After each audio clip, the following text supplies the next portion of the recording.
Purnell, and this is my persuasive speech. Too many times, negative things are said about our students from the UMES community, but people fail to see the civic virtue characteristics that these students diligently portrayed by following models from those who came before us, such as Clara Barton. She was an individual from our history that shared her civic virtues with us, that we can continue to benefit from them today, as such the case with the students from UMES community. To begin, it is important to define what civic virtue is. It's the modality or a standard of righteous behavior in relationship to a citizen's involvement in society. An individual may exhibit civic virtue by voting, volunteering, organizing a group, or even attending a PTA meeting. Civic virtue is also the cultivation of habits of personal living that are claimed to be important for the success of a community. The latter describes Clara Barton tremendously. Also of significance is the Greek word for virtue, which is arete, which means excellent. In Quintilian's Imitation and Rhetorical Education, which was suggested by Robert Purnell, and I quote, "Rhetorica is the habit of mind that is manifest in human action so that the ideal orator that Quintilian describes does not merely speak well in the sense of achieving some external persuasive objective, but is also a person whose discourse is a reflection of and a performance of an internalized capacity for ethical judgment." Terrell furthermore suggested that in Quintilian's view, this capacity for ethical judgment, which is also an inherent aspect of civic virtue, can be developed through the emulation of models. End of quote. According to Robert Terrell, who proposed from Quintilian that, quote, "And it is that for Quintilian civic virtue appears to rely on a flexible adaptability rather than on a rigid moral code. The capacity to speak well as acquired by the ideal rhetorica entails an ability to improvise and to adjust to the demands and expectations of a particular rhetorical situation." End of quote. Students at UMES showed how serious they were about civic virtue responsibilities by taking time from their spring break to fix up things in the community. These students could have been enjoying themselves on the beach or hanging out with their friends. There were a number of activities that they could have been doing. Instead, they were clearing the brush along nature trails. They were rounding up trash at Assateague Island's National Seashore. And they were making over an unkept cemetery in Crisfield, Maryland.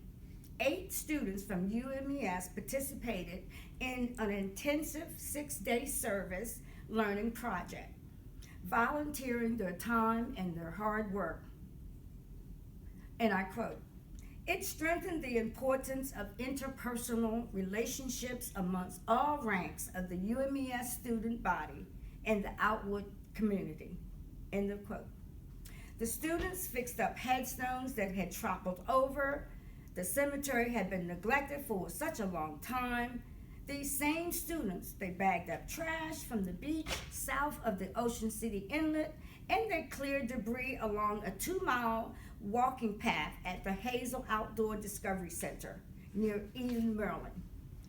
Fortunately, Clara Barton gave us a model to guide us today so that we can continue to carve our own path. She began her civic virtue model as an educator for 12 years. She did so well that in 1852, she was contracted to open up a free school in New Jersey with 600 students enrolled. We learned that Quintilian was also a teacher. Richard Enos tells us, and I quote, "The tenor of the message was to heed the educational needs of the present with particular emphasis on the importance of teaching effective expression to American students." Quintilian's educational philosophy that recognized the importance of rhetoric in the curriculum.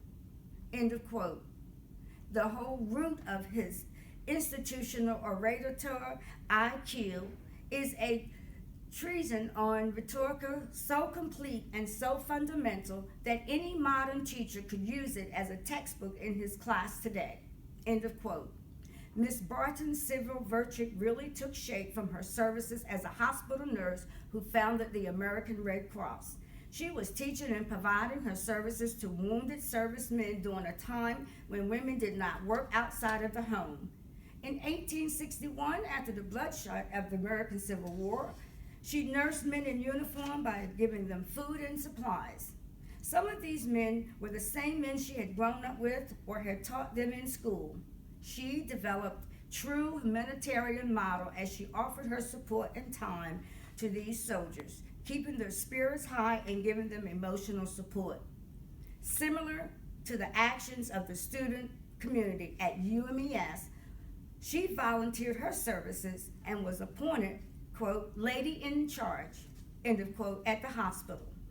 One of her outstanding achievements, aside from being founder and president of American Red Cross, was when she noticed that distraught relatives reached out to the War Department trying to find their dead soldier relatives. She obtained permission to open the unanswered letters and to respond to them. The soldiers were deceased and had been placed in unmarked graves. Due to her desire to do more, she gave birth to the Search for the Missing Men program, where she was found and identified soldiers killing or missing in action. In my opinion, she went above and beyond the call of civic virtue duty. Therefore, I persuade one and all to recognize that we should only continue to build on such actions from one who has earned the right to be a female model and orator for us today. Therefore, in conclusion, my challenge is that we do not need to start all over by creating a new model or a new platform of displaying how to display civic virtues. I propose that Clara Barton already achieved this for us, and that the student community at UMES followed in her pathway. As Robert Terrell presented from the Book of Quintilian's masterwork, quote, I am proposing to educate the perfect orator, who cannot exist except in the person of a good man. We therefore demand of him not only exceptional powers of speech, but all the virtues of characters as well, end of quote.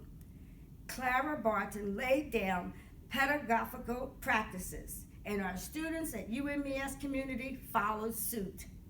The process generally is divided into two activities, analysis and genesis. And the students, they analyzed and they led by their teachers a perfect model that possessed some of the same attributes worthy of emulation. And they assigned the task of generating their own path, and they processed these same attributes.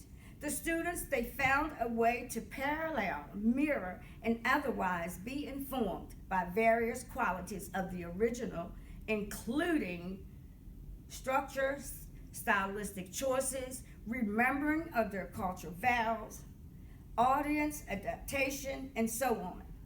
But they were shaped by the same rhetorical situation as Clara Barton. Thank you.